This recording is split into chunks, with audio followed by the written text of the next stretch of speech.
بدھ کو یہ وظیفہ کرتے ہی 15 منٹ بعد اللہ کی قسم 70 کروڑ بھی مانگو تو اللہ ضرور دے گا۔ 7 مرتبہ انا اعطینا کل کوثر، 7 مرتبہ یا اللہ یا غنی یا وہاب، بسم اللہ الرحمن الرحیم۔ آج ہم آپ کی خدمت میں تمام پریشانیوں کے حل کا ایک بہت ہی خاص اور مجرب وظیفہ لے کر حاضر ہوئے ہیں۔ آپ لوگ یہ 3 لفظ اور سورۃ کوثر پڑھ لیں، انشاءاللہ ان 3 لفظوں اور سورۃ کوثر کی برکت سے آپ کی تمام پریشانیاں حل ہو جائیں گی، مشکلات ختم ہو جائیں گی، اور جتنی بھی مشکل سے مشکل ترین حاجت ہیں وہ بھی پوری ہو جائے گی۔ بس آپ نے کامل بھروسے اور کامل یقین کے ساتھ یہ وظیفہ کر لینا ہے۔ انشاءاللہ تعالی اس وظیفے کی برکت سے آپ کی تمام حاجت بھی پوری ہو جائے گی، اور آپ کی تمام حاجات ایسے پوری ہونے لگے گی جیسے کہ آپ کی کوئی حاجت باقی ہی نہ رہی ہو۔ تو آپ کو جتنی بھی مشکل کوئی حاجت ہے، بس آپ یہ 3 لفظ اور سورۃ کوثر پڑھ لیں جو ہم آپ کو وظیفہ بتائیں گے۔ یہ اللہ تعالیٰ کی ایک پسندیدہ تسبیح ہے جسے پڑھنے سے آپ کے رزق کے تمام مسائل حل ہو جائیں گے۔ یوں تو اللہ تعالیٰ کے تمام نام ہی بابرکت اور فضیلت والے ہیں، لیکن یہ اللہ تعالیٰ کے خاص اور پسندیدہ نام ہیں جو آج ہم آپ کو اس وظیفے میں بتائیں گے۔ حضرت جابر بن عبداللہ رضی اللہ عنہ سے روایت ہے کہ ایک شخص نبی کریم صلی اللہ علیہ وسلم کی خدمت میں حاضر ہوا اور شکایت کی کہ میرے والد نے میرا سب مال لے لیا ہے۔ نبی کریم صلی اللہ علیہ وسلم نے ارشاد فرمایا کہ اپنے والد کو بلا کر لاؤ۔ اسی وقت جبرائیل علیہ السلام تشریف لائے اور عرض کیا، اے اللہ کے رسول صلی اللہ علیہ وسلم، جب اس لڑکے کا والد آ جائے تو آپ صلی اللہ علیہ وسلم اس سے پوچھیں کہ وہ کلمات کیا ہیں جو اس نے دل میں کہے ہیں، اس کے کانوں نے ابھی ان کو نہیں سنا۔ جب وہ نوجوان اپنے والد کو لے کر آیا تو نبی کریم صلی اللہ علیہ وسلم نے فرمایا، آپ کا بیٹا آپ کی شکایت کرتا ہے، کیا آپ چاہتے ہیں کہ اس کا مال چھین لیں؟ والد نے عرض کیا، یا رسول اللہ صلی اللہ علیہ وسلم، آپ صلی اللہ علیہ وسلم اسی سے پوچھ لیں کہ میں اس کی پھوپھی، خالہ یا اپنے نفس کے سوا کہیں خرچ کرتا ہوں۔ نبی کریم صلی اللہ علیہ وسلم نے فرمایا کہ یہ پس حقیقت معلوم ہو گئی۔ اس کے بعد آپ صلی اللہ علیہ وسلم نے اس کے والد سے دریافت فرمایا، وہ کلمات کیا ہیں جو تم نے دل میں کہے اور تمہارے کانوں نے بھی نہیں سنا؟ اس شخص نے عرض کیا، یا رسول اللہ صلی اللہ علیہ وسلم، جو بات کانوں نے سنی، اس کی انوں نے سنی، اس کی آپ صلی اللہ علیہ وسلم کو اطلاع ہو گئی۔ پھر اس نے کہا کہ میں نے چند اشعار دل میں پڑھے تھے۔ نبی کریم صلی اللہ علیہ وسلم نے فرمایا، وہ اشعار ہمیں بھی بتاؤ۔ اس صحابی رضی اللہ عنہ نے عرض کیا، جو درج ذیل اشعار پڑھے، میں نے تجھے بچپن میں غذا دی اور جوان ہونے کے بعد تمہاری ہر ذمہ داری اٹھائی، تمہارا سب کچھ میری کمائی سے تھا۔ جب کسی رات تمہیں کوئی بیماری پیش آ گئی تو میں نے رات نہ گزاری مگر سخت بیداری اور بے قراری کے عالم میں، مگر ایسے جیسے کہ بیماری تمہیں نہیں مجھے لگی ہوئی ہے، جس کی وجہ سے تمام شب روتے ہوئے گزار دیتا۔ میرا دل تمہارے ہلاکت سے ڈرتا رہا، اور بے شک میں جانتا تھا کہ موت کا ایک دن مقرر ہے۔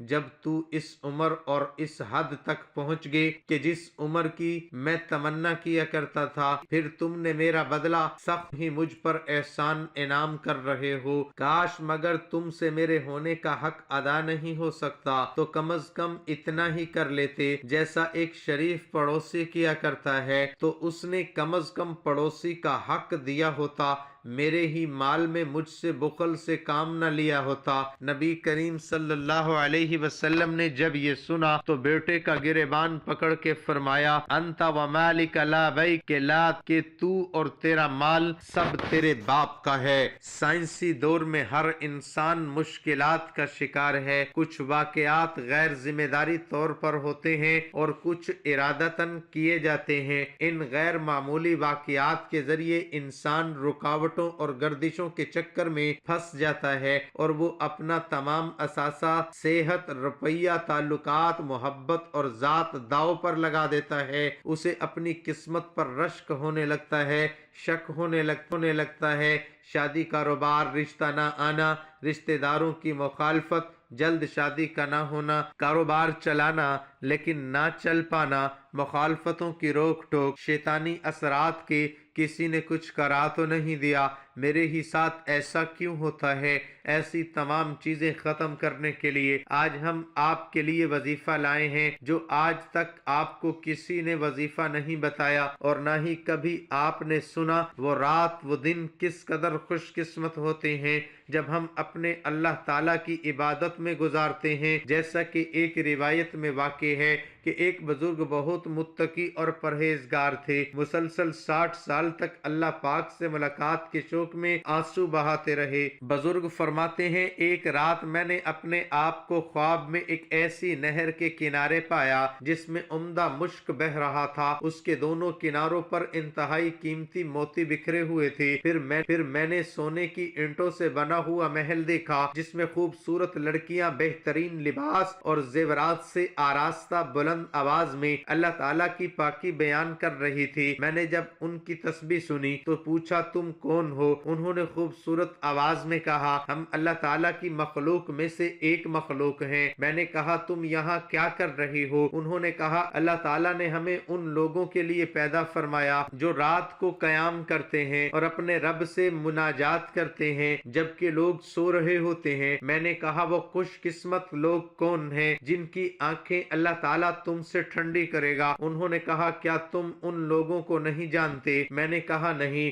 انہوں نے جواب دیا، بے شک وہ لوگ ہیں جو قرآن کی تلاوت کرتے ہیں، تہجد پڑھتے ہیں اور دن کو روزہ رکھتے ہیں۔ ایسے خوش نصیب عبادت گزاروں کے لیے اللہ تعالیٰ نے ہمیں پیدا فرمایا ہے۔ سبحان اللہ، اتنے خوش قسمت ہیں وہ لوگ جو رات کو تنہائی میں اپنے اللہ تعالیٰ کو یاد کرتے ہیں۔ کتنے خوش قسمت ہیں وہ جو فرض روزوں کے ساتھ نفل روزے پابندی کے ساتھ رکھتے ہیں۔ کتنے خوش قسمت ہیں وہ جو نماز تہجد ادا کرتے ہیں۔ کتنے خوش قسمت ہیں وہ جو روزانہ تلاوت کرتے ہیں، جو رات کو قیام کرتے ہیں۔ لیکن افسوس، موجودہ زمانے میں ہماری ایک تعداد ایسی ہے جو راتوں کو دیر تک جاگ کر کبھی فلموں اور ڈراموں میں اپنا وقت برباد کرتی ہے تو کبھی موبائل فون پر کال پیکج کے ذریعے اپنی قیمتی لمحات کو گناہوں میں گزارتے ہیں۔ ان میں اکثریت ان لوگوں کی ہوتی ہے جنہیں نہ نمازوں کی فکر ہوتی ہے، نہ قرآن پڑھنا آتا ہے۔ جن کو قرآن پڑھنا آتا بھی ہے وہ بھی مہینوں قرآن کریم کی زیارت نہیں کرتے،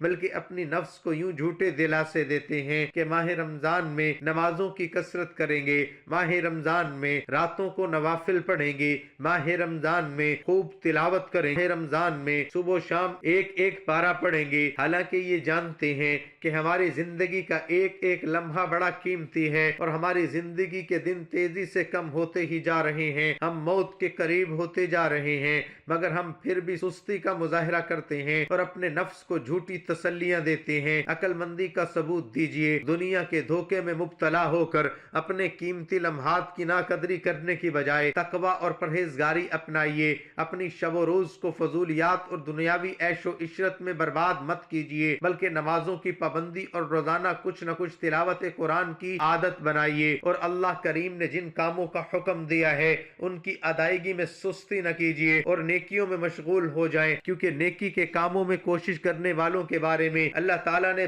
پارہ نمبر 17 سورۃ انبیاء آیت نمبر 94 میں ارشاد فرماتا ہے، فَمَن يَعْمَلْ مِنَ الصَّالِحَاتِ وَهُوَ مُؤْمِنٌ فَلَا كُفْرَانَ لِسَعْيِهِ وَإِنَّ لَهَا كَاتِبُونَ، بس جو کوئی نیک کام کرے اور وہ مومن بھی ہو تو اس کی کوشش کی جزا کا انکار نہ ہوگا، اور بے شک ہم اس کے سب اعمال کو لکھ رہے ہیں۔ تو اس آیت کریمہ سے معلوم ہوا کہ اللہ تعالیٰ کی بارگاہ میں اعلیٰ حسب و نسب، مال و دولت اور عزت و شہرت والا خوش قسمت نہیں، بلکہ خوش قسمت وہ ہے جو چاہے کسی بھی قبیلے اور قوم سے تعلق رکھتا ہو، گوری رنگت والا ہو یا کالی رنگت والا ہو، دولت مند ہو یا مفلس اور غریب مرد ہو یا عورت، اگر وہ ایمان والا ہے، نیک اعمال کرتا ہے اور وہ اللہ تعالیٰ کی اطاعت اور فرمانبرداری کی کوشش کرتا ہے وہی دنیا اور آخرت میں کامیاب ہے۔ تو دنیا میں وہی لوگ پریشان رہتے ہیں، انہی لوگوں کو مصیبتیں آتی ہیں، انہی لوگوں کی حاجات پوری نہیں ہوتی جو اللہ تعالیٰ کی یاد سے غافل رہتے ہیں۔ اللہ تعالیٰ کی یاد سے غافل نہ رہنے والے وہی خوش قسمت لوگ ہوتے ہیں جو دن رات کثرت سے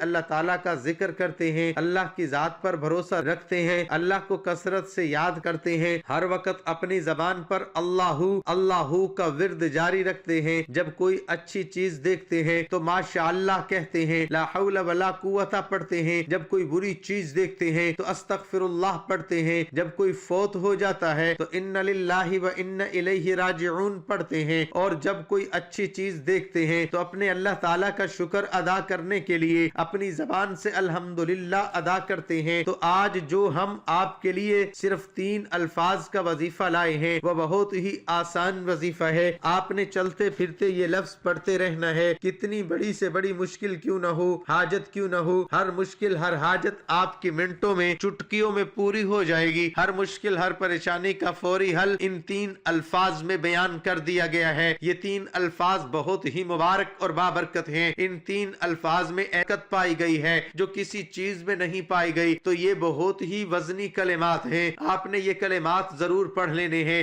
اور اس کو دوسروں تک بھی پہنچانے ہیں۔ جن کی حاجت پوری نہیں ہو رہی وہ یہ الفاظ پڑھ لیں، یہ الفاظ بہت ہی زیادہ آپ کی حاجت کو پورا کر دیں گے۔ وہ الفاظ کون سے ہیں؟ آپ نے دن بھر چلتے پھرتے صرف 3 لفظ اور صرف 7 مرتبہ پڑھنے ہیں۔ تو یہ عمل کتنے دن کا ہے؟ صرف اور صرف 7 دن کا یہ عمل ہے۔ ایک بدھ سے وظیفہ شروع کریں اور اگلے بدھ تک ختم کریں۔ آپ نے روزانہ 7 مرتبہ یہ 3 اسم مبارک اور 7 مرتبہ سورۃ کوثر پڑھنی ہے۔ 7 دن آپ نے دن کے کسی بھی حصے میں اول و آخر 11 مرتبہ درود پاک پڑھ لینا ہے۔ درود پاک کوئی سا بھی آپ نے پڑھ لینا ہے۔ ایک مرتبہ میرے ساتھ پڑھ لیں، اللہم صلی علی محمد وعلی آل محمد کما صلیت علی ابراہیم وعلی آل ابراہیم انک حمید مجید، اللہم بارک علی محمد وعلی محمد کما بارکت علی ابراہیم وعلی آل ابراہیم انک حمید مجید۔ درود پاک پڑھنے کے بعد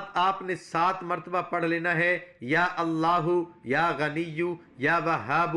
میں نے 1 بار پڑھا، اسی طرح آپ نے 7 مرتبہ پڑھنی ہے، یا اللہ یا غنی یا وہاب۔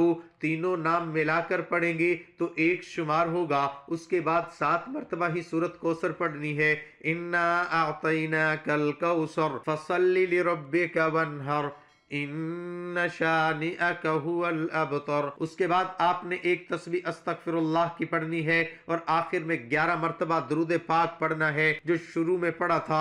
یہ دونوں تسبیح اللہ تعالیٰ کو بے حد پسند ہیں۔ اس عمل کی برکت سے آپ کی جتنی بھی حاجت ہوں گی، مشکل سے مشکل ہی کیوں نہ ہو، وہ آپ کی فوری طور پر حل ہو جائیں گی اور اس کی برکت سے آپ کی تمام پریشانیاں بھی ختم ہو جائیں گی۔ تو یہ تھا ہمارا آج کا عمدہ وظیفہ جو ہم آپ کے لیے لائے۔ اس کے بعد آپ نے آخر میں دعا کرنی ہے، اے اللہ میں تجھ سے تیرے اس پاکیزہ مبارک اچھے نام کے واسطے سے دعا کرتا ہوں جو تجھے زیادہ پسند ہے، کہ جب اس کے ذریعے تجھ سے دعا کی جاتی ہے تو قبول فرماتا ہے، تو جب اس کے ذریعے تجھ سے سوال کیا جاتا ہے تو تو عطا کرتا ہے، تو جب اس کے ذریعے تجھ سے رحمت طلب کی جائے تو تو رحم فرماتا ہے، اور جب مصیبت کو دور کرنے کی دعا کی جاتی ہے تو مصیبت اور تنگی کو دور کرتا ہے۔ ایک عورت کا شوہر ہر وقت کسی نہ کسی مہمان کو گھر لے آتا اور اپنی بیوی سے کہتا ان کے لیے کھانے کا انتظام کرو۔ روزانہ وہ مہمان کے لیے کھانا تیار کرتی،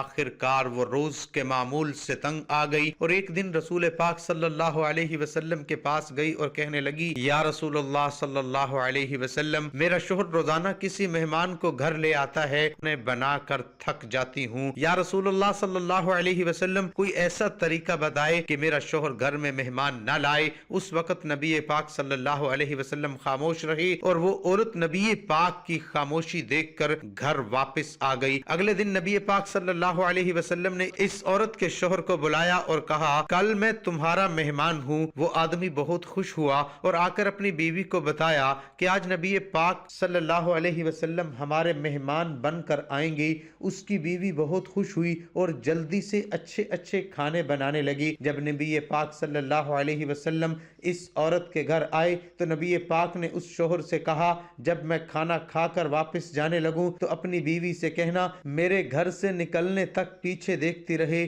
اس کی بیوی نے ایسا ہی کیا۔ جب نبی پاک صلی اللہ علیہ وسلم واپس جانے لگی تو اس عورت نے کیا دیکھا کہ رسول اللہ صلی اللہ علیہ وسلم کے ساتھ بچھو سانپ جا رہے ہیں۔ وہ یہ منظر دیکھ کر بے ہوش ہو گئی۔ اگلے دن وہ پھر نبی پاک صلی اللہ علیہ وسلم کے پاس گئی تو نبی پاک صلی اللہ علیہ وسلم نے اس عورت کو بتایا کہ مہمان اپنا نصیب خود لے کر آتا ہے، وہ اور جو مہمان کے لیے محنت کی جاتی ہے اس کے بدلے جب وہ واپس جاتا ہے تو اپنے ساتھ اس گھر سے ساری بلاؤں اور اس کے سارے گناہ لے جاتا ہے۔ امید کرتا ہوں آپ کو آج کا وظیفہ بہت پسند آیا ہوگا۔ اگر آپ کو آج کی ویڈیو اچھی لگی تو ویڈیو کو لائک اور شیئر کریں اور اپنے رزق میں برکت، وسعت اور کشادگی کے لیے اللہ تعالیٰ کے 99 ناموں میں سے ایک نام کمنٹ میں ضرور شیئر کریں۔ اللہ تعالیٰ ہم سب کا حامی و ناصر ہو، آمین ثم آمین۔